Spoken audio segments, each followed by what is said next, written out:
ఓం నమో వెంకటేశయ్య. నేను మీ శ్రీనివాస్. భక్తి మార్గానికి స్వాగతం. తిరుమల తిరుపతి దేవస్థానం సంస్థ బట్టి శ్రీవారి యొక్క ఎస్3 టోకెన్స్ అన్నది ఎక్కడ ఇస్తున్నారు, ఏ టైంకి ఇస్తున్నారని చాలామంది శ్రీవారి భక్తులు అడుగుతున్నారండి. నేను ఆల్రెడీ ఒక 3 days బ్యాక్ ఒక వీడియో అయితే చేయడం జరిగింది. అందులో మనకి అఫిషియల్ టైమింగ్ అయితే నేను చెప్పడం జరిగిందండి. అంటే ప్రతిరోజు కూడా రాత్రి 9 గంటలకి శ్రీవారి యొక్క ఎస్ఎస్డి టోకెన్స్ అయితే మనకి శ్రీనివాసంలోను, విష్ణు నివాసంలోను, భూదేవి కాంప్లెక్స్లో మనకి ఇవ్వడం జరుగుతూ ఉండేది. అదేవిధంగా మనకి శ్రీవారి మెట్ల మార్గం ద్వారా వెళ్తున్నటువంటి శ్రీవారి భక్తులకి మనకి అదే భూదేవి కాంప్లెక్స్లో సాయంత్రం 4 గంటలకి ఈ శ్రీవారి యొక్క దివ్య దర్శన టోకెన్స్ అయితే ఇచ్చేవారండి. మళ్ళీ రీసెంట్గా అంటే శ్రీవారి యొక్క భక్తుల యొక్క రద్దీ ఎక్కువగా పెరగడం వల్ల ఈ టైమింగ్స్ అయితే మళ్ళీ మార్చడం జరిగింది. మనకి ప్రతిరోజు కూడా సాయంత్రం 4 గంటలకి విష్ణు నివాసం కానీ, శ్రీనివాసం కానీ, భూదేవి కాంప్లెక్స్లో మనకి టోకెన్స్ అయితే ఇవ్వడం జరుగుతుందండి. అంటే కాలినడకన వెళ్ళేటువంటి శ్రీవారి భక్తులకు కూడా అంటే శ్రీవారి మెట్ల మార్గం ద్వారా ఎవరైతే కాలినడకన వెళ్తారో వీళ్ళకి కూడా మనకి శ్రీవారి మెట్టు దగ్గర కాకుండా మనకి అలిపిరి దగ్గర భూదేవి కాంప్లెక్స్లో టోకెన్స్ అయితే ఇవ్వడం జరుగుతుందండి. అది కూడా సాయంత్రం 4 గంటలకే ఇవ్వడం జరుగుతుంది. అక్కడ టోకెన్ తీసుకున్నటువంటి శ్రీవారి భక్తులు తప్పనిసరిగా శ్రీవారి మెట్టు మార్గం ద్వారా వెళ్తున్నప్పుడు మార్గం మధ్యలో 1200 మెట్టు దగ్గర మాత్రం తప్పనిసరిగా స్కాన్ చేసుకోవాలండి. అప్పుడు మాత్రమే మీరు ఈ దివ్య దర్శన టోకెన్ ద్వారా శ్రీవారిని మీరు దర్శించుకోవడానికి అవకాశం ఉంటుంది. మిగిలినటువంటి 3 ప్లేసుల్లో కూడా అంటే విష్ణు నివాసం అంటే రైల్వే స్టేషన్కి దగ్గరలో ఉంటుందండి. 1వ నెంబర్ ప్లాట్ఫామ్ నుంచి మీరు బయటకు వచ్చిన తర్వాత మనకు ఒక ఐరన్ బ్రిడ్జ్ అయితే కనిపిస్తూ ఉంటుంది. అంటే విష్ణు నివాసానికి అదేవిధంగా రైల్వే స్టేషన్కి కూడా రెండిట్లకి కనెక్ట్ అయి ఉంటుందండి. అంటే ఒక ల్యాండ్ మార్క్ అని చెప్తున్నాను. ఒకవేళ మీకు తెలియకపోయినా కూడా అక్కడ ఎవరిని అడిగినా కూడా వాళ్ళు చెప్పడం జరుగుతుంది. మీరు విష్ణు నివాసంలోకి వచ్చినట్లయితే అక్కడ మనకు ప్రతిరోజు కూడా సాయంత్రం 4 గంటలకి ఈ శ్రీవారి యొక్క ఎస్ఎస్డి టోకెన్స్ అయితే ఇవ్వడం జరుగుతుందండి. దానికోసం లైన్ అయితే 2 గంటల నుంచి కూడా స్టార్ట్ అవుతుంది లైను. ఇది మనకి లిమిట్గా ఉంటాయండి టోకెన్స్ కూడా. కాబట్టి మీ యొక్క ఆధార్ కార్డు తోటి మీరు లైన్లో నుంచి టోకెన్ అయితే తీసుకోవాల్సి ఉంటుంది. 12 సంవత్సరాల లోపు ఉన్న పిల్లలకి అవసరం లేదు. 12 సంవత్సరాల పైబడిన వారు ప్రతి ఒక్కరు కూడా తప్పనిసరిగా లైన్లో నుంచి టోకెన్ తీసుకోవాలండి. టైం అన్నది మనకి ఎప్పుడు ఇస్తారు అన్నది పర్టికులర్గా చెప్పలేం. ప్రతి ఒక్కరికి కూడా తర్వాత డేకే మనకి శ్రీవారి యొక్క దర్శనం అయితే ఇవ్వడం జరుగుతుంది. మీరు అక్కడ రెడీ అవ్వడానికి కావాల్సిన బట్టి మనకి సకల సదుపాయాలు కూడా విష్ణు నివాసంలో అందుబాటులో ఉంటాయండి. ఉచిత లాకర్స్ కానీ, స్వామివారికి అన్నప్రసాదం కానీ, అదేవిధంగా బాత్రూమ్లు కానీ, టాయిలెట్స్ కానీ, రెస్ట్ రూమ్స్ కానీ, విశ్రాంతి తీసుకోవడానికి, కొంచెం పడుకోవడానికి అన్నీ కూడా మీకు విష్ణు నివాసంలో అందుబాటులో ఉంటాయి. అంటే ఎవరైతే ఎర్లీ మార్నింగ్ రీచ్ అవుతారో తిరుపతి వీళ్ళకి కానీ, లేదా మిడ్ నైట్ చేరుకునేటువంటి శ్రీవారి భక్తులకు కానీ, లేదా మనకి టోకెన్ టైమింగ్ వచ్చేసి సాయంత్రం 4 గంటలకు కాబట్టి మీరు ఒక 2 గంటలకు రీచ్ అయినా, 11 గంటలకు రీచ్ అయినా ఎప్పుడైనా సరే మీరు విష్ణు నివాసంలో స్టే చేసి ఉచితంగా లాకర్ తీసుకుని ఈ టోకెన్ ఇచ్చేటువంటి టైంకి మీరు లైన్లో నుంచుని ఈ టోకెన్ అయితే తీసుకోవడానికి అవకాశం ఉంటుందండి. ఫ్యామిలీలో ఎంతమంది ఉంటే అంతమంది కూడా తప్పనిసరిగా లైన్లో నుంచోవాలి. 12 సంవత్సరాల లోపు ఉన్న పిల్లలకి అవసరం లేదు. అదేవిధంగా మనకి రెండో ప్లేసు బస్ స్టాండ్ దగ్గరలో అంటే మనకి శ్రీనివాసం ఉంటుందండి. బస్ స్టాండ్ దగ్గరలో తిరుపతి బస్ స్టాండ్ ఉంది కదా, మనకి ఫ్లైఓవర్ బ్రిడ్జ్ ఉంటుందండి. దానికి ఆపోజిట్లో మీకు శ్రీనివాసం ఉంటుంది. అక్కడ కూడా మనకి ప్రతిరోజు కూడా మనకి 4 గంటలకి శ్రీవారిక ఈ ఎస్ఎస్డి టోకెన్స్ అయితే ఇవ్వడం జరుగుతుంది. అక్కడ కూడా మీకు ఆధార్ కార్డుని చూపించి టోకెన్ తీసుకోవాలండి. మనకి అఫిషియల్ టైం అయితే నైట్ 9 గంటలకండి. కాకపోతే తిరుమల కొండపైన భక్తుల యొక్క రద్దీ పెరగడం వల్ల ఈ టైమింగ్ అన్నది అక్కడ భక్తుల యొక్క క్రౌడ్ తగ్గించడానికి కొద్దిగా ముందుగానే ఇవ్వడం జరుగుతుంది. కాబట్టి ప్రతి ఒక్కరు కూడా ఈ విషయాన్ని గుర్తుపెట్టుకోండి. అదేవిధంగా మనకి మూడో ప్లేస్ వచ్చేసి మనకి అలిపిరి దగ్గర భూదేవి కాంప్లెక్స్ ఉంటుందండి. అక్కడ కూడా మనకి ప్రతిరోజు కూడా సాయంత్రం 4 గంటలకి శ్రీవారి మెట్ల మార్గం ద్వారా వెళ్ళేటువంటి శ్రీవారి భక్తులకి అదేవిధంగా నార్మల్గా ఇచ్చేటువంటి ఎస్ఎస్డి టోకెన్స్ కూడా అక్కడ ఇవ్వడం జరుగుతుంది. సాయంత్రం 4 గంటలు అక్కడ కూడా మీరు లైన్లో నుంచుని మీ ఫ్యామిలీ ఎంతమంది ఉంటే అంతమంది తప్పనిసరిగా లైన్లో నుంచుని ఈ టోకెన్ అయితే తీసుకోవాలండి. చాలామంది మిత్రులు అడుగుతున్నారు, ఈ టోకెన్ ఉన్నటువంటి శ్రీవారి భక్తులు మాత్రమేనా, శ్రీవారి మెట్ల మార్గం ద్వారా కానీ లేదా అలిపిరి మెట్ల మార్గం ద్వారా కానీ నడిచి వెళ్ళడానికి అవకాశం ఉంటుందా, లేదా టోకెన్ ఉన్నా లేకపోయినా కూడా మెట్ల మార్గం ద్వారా వెళ్ళడానికి అవకాశం ఉంటుందా, లేదా టోకెన్ తీసుకుని మేము డైరెక్ట్గా బస్సులో కానీ మా ఓన్ వెహికల్ ద్వారా మీరు తిరుమల కొండపైకి చేరుకోవడానికి అవకాశం ఉంటుందని ఇలా రకరకాల క్వశ్చన్స్ అడుగుతున్నారండి. నేను ఒక విషయం చెప్తున్నానండి, ఎవరైతే శ్రీవారి మెట్ల మార్గం ద్వారా నడిచి వెళ్ళాలి అనుకుంటున్నారో మీరు ముందు టోకెన్ కోసం ట్రై చేయండి. టోకెన్ కనుక మీకు దొరికితే ఆ టోకెన్ తీసుకుని మీరు శ్రీవారి మెట్ల మార్గం ద్వారా వెళ్ళేటువంటి ప్రయత్నం చేయండి.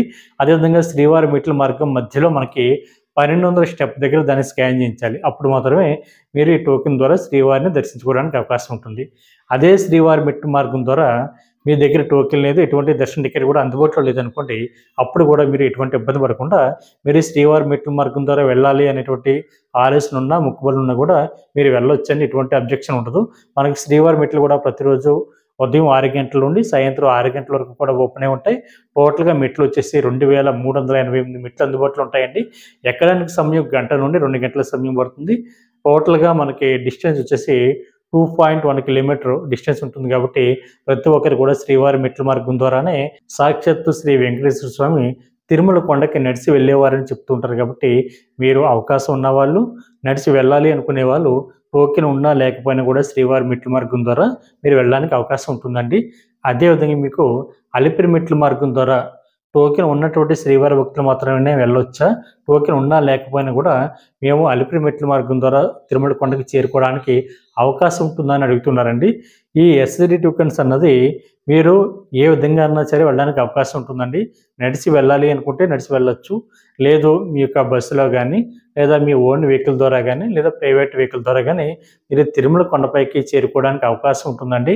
ఎస్సిడి టోకెన్ ద్వారా అంటే అలిపిరి దగ్గర ఎవరైతే తీసుకుంటారో ఈ తీసుకున్నటువంటి శ్రీవారి భక్తులు ఖచ్చితంగా అలిపిరి మెట్ల మార్గం ద్వారానే నడిచి వెళ్ళాలి అనేటువంటి కండిషన్ అయితే ఏమి లేదండి. మీకు ఏమైనా మొక్కుబడులు ఉన్నా, లేదు సరదాగా అలిపిరి మెట్ల మార్గం ద్వారా వెళ్ళాలి అనుకున్నా కూడా టోకెన్ ఉన్నా లేకపోయినా మీరు నడిచి వెళ్ళడానికి అవకాశం ఉంటుంది.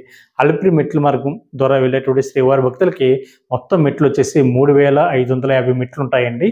మనకి ఎక్కడానికి సమయం 3 గంటల నుండి 5 గంటల సమయం పడుతుంది. ఇది మీ యొక్క ఫిట్నెస్ బట్టి ఆధారపడి ఉంటుందండి. కాబట్టి ప్రతి ఒక్కరు కూడా ఈ అలిపిరి మెట్ల మార్గం ద్వారానే మనకి శ్రీవారి యొక్క ఇలాంటి దశావతారాలు కానీ, అదేవిధంగా మనకి ప్రసన్నాంజనేయ స్వామి టెంపుల్ కానీ, రాజగోపురం, మైసూరు గోపురం, గాలి గోపురం, మొక్కల పర్వతం, అదేవిధంగా జింకలు, దుప్పులు ఇటువంటి యానిమల్స్ అన్నీ కూడా మనకి అలిపిరి మెట్ల మార్గంలోనే కనిపిస్తుంటాయి. కాబట్టి ప్రతి ఒక్కరు కూడా ఫస్ట్ టైం ఎవరైతే వెళ్తున్నారో నడిచి వెళ్ళాలి అనేటువంటి ఆలోచన ఉన్నటువంటి శ్రీవారి భక్తులందరూ కూడా అలిపిరి మెట్ల మార్గం ద్వారా వెళ్ళేటువంటి ప్రయత్నం చేయండి. చాలామంది శ్రీవారి భక్తులు కూడా మరొక క్వశ్చన్ కూడా అడుగుతున్నారండి. మాకు ఎటువంటి టోకెన్ దొరకలేదండి, అయినా కూడా మేము తిరుమల కొండపైకి వెళ్ళి శ్రీవారిని దర్శించుకోవడానికి అవకాశం ఉంటుందా? లేదా శ్రీవారి దర్శనం అన్నది టోకెన్ తీసుకున్నటువంటి శ్రీవారి భక్తులకు మాత్రమే దర్శనం అన్నది కల్పిస్తారని అడుగుతున్నారండి. మీకు కింద తిరుపతిలో శ్రీవారి యొక్క ఉచిత ఎస్సిడి టోకెన్స్ అంటే ఉచిత దర్శన టికెట్లు మీకు దొరికినా దొరకకపోయినా సరే మీరు ఎటువంటి ఇబ్బంది పడవసరం లేదండి. ఒకవేళ దొరకలేదనుకోండి, మీరు నేరుగా తిరుమల కొండపైకి వెళ్ళిన తర్వాత మీకు సర్వదర్శనం లైన్ అయితే అందుబాటులో ఉంటుంది. అంటే ఫ్రీ దర్శనం, ఫ్రీ లైన్ అందుబాటులో ఉంటుంది. ఒకవేళ ఆ ప్లేస్ మీకు తెలియకపోతే తిరుమల కొండపైన టీటీడీకి సంస్థను బట్టి సిబ్బంది అందుబాటులో ఉంటారు. లేదా తిరుమల కొండపైన ఎవరిని అడిగినా కూడా వాళ్ళు చెప్తారు. కాబట్టి మీరు సర్వదర్శనం ద్వారా టోకెన్ లేకపోయినా కూడా మీరు నేరుగా లైన్లోకి వెళ్ళి శ్రీవారి మీరు దర్శించుకోవడానికి అవకాశం ఉంటుంది. నిన్నైతే 30వ తారీఖున శ్రీవారి యొక్క దర్శనకైతే సుమారుగా ఒక 12 గంటల సమయం పట్టిందండి. ఒకవేళ ఇంచుమించుగా ఒక 3 అవర్స్ ఎక్స్ట్రాగా చూసుకున్న టోటల్గా అంటే ఎటువంటి దర్శన టికెట్ లేనటువంటి శ్రీవారి భక్తులకి, టోకెన్ లేకుండా వెళ్ళేటువంటి శ్రీవారి భక్తులకి 12 గంటల సమయం అయితే పట్టడం జరిగింది. ఒకవేళ మీరు వెళ్ళేటువంటి సమయం అయితే ఒక 3 గంటలు ఎక్స్ట్రాగా చూసుకోండి, 15 గంటల సమయం అనుకోండి. మనకి ఎప్పుడు కూడా తిరుమల కొండ అన్నది శనివారం, ఆదివారం కూడా ఎప్పుడు రద్దీగా ఉంటుందండి. దాన్ని బట్టి మీరు యాత్ర అన్నది ప్లాన్ చేసుకునేటప్పుడు ప్రయత్నం చేయండి. అదేవిధంగా తిరుమల కొండపైన మీకు ఉచితంగా రూమ్స్ అన్నది ఎక్కడ ఇస్తారని అడుగుతున్నారండి. రూమ్స్ అన్నది మీకు తిరుమల కొండపైన ఎక్కడ కూడా ఉచితంగా ఇవ్వరండి. రూమ్ కోసం మీరు సిఆర్ఓపి దగ్గరికి వెళ్ళినట్లయితే మీకు ఆధార్ కార్డు, అదేవిధంగా మీకు మొబైల్ నెంబర్ తోటి ముందుగా సిఆర్ఓపి దగ్గర కింద గ్రౌండ్ ఫ్లోర్లో మీరు లైన్లో నిల్చుంటే రూమ్ కోసం ముందుగా అయితే రిజిస్ట్రేషన్ చేసుకోవాలి. ఇలాగ రిజిస్ట్రేషన్ చేసుకున్న తర్వాత మీకైతే ఒక చిన్న స్లిప్ అయితే ఇవ్వడం జరుగుతుందండి.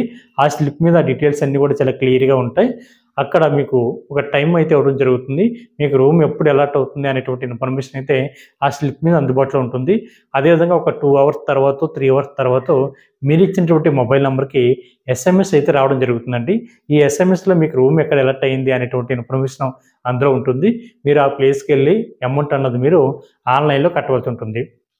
ఉదాహరణకి రూ. 50 రూమ్కి గాను రూ. 550 అయితే మీరు డిపాజిట్ చేయాలండి. ఒకవేళ రూ. 100 రూమ్ వచ్చిందనుకోండి, మీరు రూ. 600 డిపాజిట్ చేయాలి. రూమ్ అన్నది మనకి 24 గంటలకు మాత్రం ఇవ్వడం జరుగుతుంది. 24 గంటల తర్వాత మీరు రూమ్ ఖాళీ చేసిన తర్వాత 4 డేస్ నుండి 7 డేస్ లోపు మీరు ఇచ్చినటువంటి అకౌంట్కి అయితే మిగిలినటువంటి అమౌంట్ ఏదైతే ఉందో అది రీఫండ్ అవ్వడం జరుగుతుందండి. ఉదాహరణకి రూ. 50 రూమ్ కానీ రూ. 550 మీరు డిపాజిట్ చేశారు కదా, రూ. 50 రూమ్ కానీ కట్ చేసుకుని మిగిలినటువంటి మీరు ఎక్స్ట్రాగా కట్టినటువంటి రూ. 500 మీ అకౌంట్కి అయితే రీఫండ్ అవుతుంది. దీనికోసం ప్రతి శ్రీవారి భక్తులు కూడా అక్కడ మనకి నోటీస్ బోర్డులో అయితే మీరు రూమ్ ఖాళీ చేసిన తర్వాత సబ్ ఎంక్వైరీ యాప్ దగ్గర ఈ రీఫండ్కి సంబంధించిన నోటీస్ అయితే పెట్టడం జరిగిందండి. Email ID, toll free number పెట్టడం జరిగింది. దాన్ని ఫోటో తీసుకుని మీ దగ్గర ఉంచుకోండి. 4 డేస్ నుండి 7 డేస్ దాటినా కూడా మీకు అమౌంట్ కనుక రీఫండ్ కాలేదనుకోండి, ఆ టోల్ ఫ్రీ నెంబర్కి మీరు కాల్ చేసినా ఈమెయిల్ చేసినా కూడా వాళ్ళు మీకు అమౌంట్ అన్నది రీఫండ్ చేయడం జరుగుతుంది. దానికోసం మీరు రూమ్ ఖాళీ చేసిన తర్వాత మీకు ఇచ్చినటువంటి స్లిప్ ఏదైతే ఉందో దాన్ని చాలా జాగ్రత్తగా మీ దగ్గర పెట్టుకోండి. అదేవిధంగా రూమ్ కోసం అమౌంట్ అన్నది ఎవరికి రాదు అనేటువంటి విషయానికి వస్తే, సాధారణంగా రూమ్ అన్నది నేను తీసుకున్నానండి. నా అకౌంట్ తోటి నా ఫేస్ స్కాన్ చేసి నేను అమౌంట్ కట్టి నేనైతే రూమ్ తీసుకున్నాను. కానీ రూమ్ ఖాళీ చేసిన తర్వాత మా తమ్ముడు కానీ, లేదా మా అన్నయ్య కానీ, మా మిస్సెస్ కానీ, లేదా వేరొక ఫ్రెండ్ కానీ నేను వెళ్లకుండా వేరొక పర్సన్ పంపి ఈ స్లిప్, రూమ్ తాళాలు ఇచ్చారనుకోండి, అప్పుడైతే అమౌంట్ అన్నది రీఫండ్ కాదండి. ఎవరైతే రూమ్ తీసుకున్నప్పుడు వాళ్ళ ఫేస్ స్కాన్ చేసుకున్నారో వాళ్ళు మాత్రమే వెళ్తే అమౌంట్ అన్నది రీఫండ్ అవుతుంది. ఈ విషయాన్ని చాలా జాగ్రత్తగా గుర్తుపెట్టుకోండి. ఎవరైతే రూమ్ కోసం చెక్ ఇన్ అయినప్పుడు డీటెయిల్స్ ఇచ్చారో వాళ్ళు మాత్రమే రూమ్ ఖాళీ చేసిన తర్వాత కూడా వాళ్ళే అక్కడికి వెళ్ళి ఈ తాళాలు కానీ, ఈ డీటెయిల్స్ అన్నీ కూడా వాళ్ళకి సబ్మిట్ చేసి అక్కడ ఫోటో అన్నది తీయించుకుని అప్పుడు మాత్రమే మీరు అనుకున్నటువంటి అమౌంట్ అన్నది ఇచ్చినటువంటి టైం లోపే మీకు అమౌంట్ అయితే రావడం జరుగుతుంది. అదేవిధంగా రూమ్ అన్నది తిరుమల కొండపైన ఎవరికి ఇస్తారు అనేటువంటి విషయానికి వస్తే, మనకి రూమ్ కోసం మినిమం 2 ఉండాలండి. ఇద్దరు కన్నా ఎంతమంది ఉన్నా పర్వాలేదు. అదేవిధంగా 18 సంవత్సరాలు దాటిన వారు ప్రతి ఒక్కరికి కూడా రూమ్ అయితే ఇవ్వడం జరుగుతుందండి. కాబట్టి ఈ విషయాన్ని గుర్తుపెట్టుకోండి. రూమ్ అన్నది ఎవరికి ఇవ్వరు అనేటువంటి విషయానికి వస్తే, 18 సంవత్సరాల లోపు ఉన్న పిల్లలకు కానీ, లేదా పెళ్ళి కానీ అబ్బాయికి కానీ అమ్మాయి కానీ జంటగా వెళ్ళినా వీళ్ళకి కూడా రూమ్ ఇవ్వరండి. అదేవిధంగా సింగిల్గా వెళ్ళినటువంటి వ్యక్తి ఎవరైతే ఉంటారో వీళ్ళకి కూడా రూమ్ అయితే ఇవ్వరు. వీళ్ళు ఏం చేయాలి అనేటువంటి విషయానికి వస్తే, తిరుమల కొండపైన మనకి ఉచితంగా 3 ప్లేసుల్లో అయితే లాకర్లు అయితే ఇవ్వడం జరుగుతుందండి. మనకి ముఖ్యంగా తిరుపతి నుండి తిరుమల కొండపైకి రీచ్ అయిన తర్వాత బాలాజీ బస్ స్టాండ్ ఉంటుంది కదండి, దాని బ్యాక్ సైడ్ ఉన్నటువంటి బిల్డింగే శ్రీ పద్మనాభ నిలయం. ఈ పద్మనాభ నిలయంలో మీకు ఆధార్ కార్డు చూపించినట్లయితే వాళ్ళైతే మీకు ఉచితంగా లాకర్ అయితే ఇవ్వడం జరుగుతుంది. అక్కడ మీరు రెడీ అవ్వడానికి కావాల్సినటువంటి సకల సదుపాయాలు మీకు అక్కడ అందుబాటులో ఉంటాయండి. బాత్రూమ్లు కానీ, స్నానం చేయడం కానీ, విశ్రాంతి తీసుకోవడానికి కానీ, పడుకోవడానికి కానీ మీకు ఒక లాకర్ అయితే ఇవ్వడం జరుగుతుంది. కాబట్టి మీ లగేజ్ అంతా లాకర్లో పెట్టుకుని మీరు శ్రీవారి యొక్క దర్శనానికి వెళ్ళడానికి అవకాశం ఉంటుంది. అదేవిధంగా మనకి శ్రీఆర్ఓ ఆఫీస్ దగ్గరలో మీకు యాత్రి సదన్ ఉంటుందండి. యాత్రి సదన్ దగ్గర కూడా మనకు ఒక 4 హాల్స్ అయితే అందుబాటులో ఉంటాయి. అక్కడ కూడా మీకు ఆధార్ కార్డుని తీసుకున్నట్లయితే మీకు కూడా అక్కడ ఉచితంగా లాకర్ అయితే ఇవ్వడం జరుగుతుంది. అక్కడ హాట్ వాటర్ ఫెసిలిటీ కానీ, అదేవిధంగా స్వామివారికి తలనీలాలు సమర్పించాలి అనుకునే వారికి కానీ, అంటే గుండు కొట్టించుకునేటువంటి శ్రీవారి భక్తులు కానీ క్యాష్ అండ్ కాన్సాలు మనకి అక్కడ అందుబాటులో ఉంటుంది. కాబట్టి అక్కడ కూడా మీరు ఈ తలనీలాలు సమర్పించుకోవడానికి అవకాశం ఉంటుంది. అదేవిధంగా మీరు పడుకోవడానికి కానీ, విశ్రాంతి తీసుకోవడానికి కానీ, అదేవిధంగా వాష్రూమ్ కానీ, రెస్ట్ రూమ్లు కానీ సకల సదుపాయాలు కూడా మీకు అక్కడ అందుబాటులో ఉంటాయి. కాబట్టి ప్రతి ఒక్కరు కూడా రూమ్ ఎవరికైతే దొరకలేదు మీరు అందరూ కూడా ఈ అవకాశాన్ని వినియోగించుకుని రూమ్లో దొరకలేని వాళ్ళు లాకర్ తీసుకుని శ్రీవారి యొక్క దర్శనానికి వెళ్ళేటువంటి ప్రయత్నం చేయండి. కాబట్టి శ్రీవారి భక్తులందరూ కూడా ఈ విషయాన్ని గుర్తుపెట్టుకుని శ్రీవారి యొక్క దర్శనానికి వెళ్ళేటువంటి ప్రయత్నం చేయండి. మీకు ఎటువంటి డౌట్ ఉన్నా కూడా కింద ఇచ్చినటువంటి వాట్సాప్ నెంబర్కి మెసేజ్ చేయండి. అదేవిధంగా ఈ వీడియో కింద మీరు కామెంట్ బాక్స్లో అడిగినట్లయితే నేను ఆన్సర్ చెప్పడానికి ట్రై చేస్తానండి. ప్రతి ఒక్కరు కూడా మన భక్తి మార్గం ఛానల్ని సబ్స్క్రైబ్ చేసుకోండి. ఈ వీడియో కనుక మీకు నచ్చినట్లయితే లైక్ చేయండి, షేర్ చేయండి. మీకు అభిప్రాయాన్ని తప్పనిసరిగా కామెంట్ చేయండి. ఓం నమో వెంకటేశాయ.